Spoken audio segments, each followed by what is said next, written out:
Hello friends, welcome back to the my new video guys and my YouTube channel guys. Today when we are going to talk about guys Infinix phone device guys, and today video title is guys Infinix phone guys phone dial pad guys, how can we on and how can we use.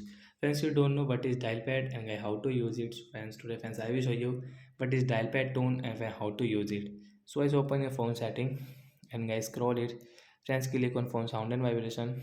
Again scroll guys, you can see guys your phone system guys this other sound setting. So with dial pad tone guys we will on from here. After on guys come back, hence you will have to on guys your phone this phone setting guys, you will on it guys phone setting guys.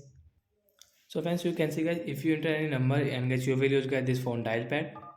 So guys, this background sound guys we call it guys dial pad tone. So guys, you want to use guys your phone dial pad tone, so friends you can use and guys you can on it. So that's it guys, thanks for watching the video. I hope friends you understood how to on and use dial pad tone in Infinix phone device. So that's it guys, thanks for watching the video. Bye bye guys.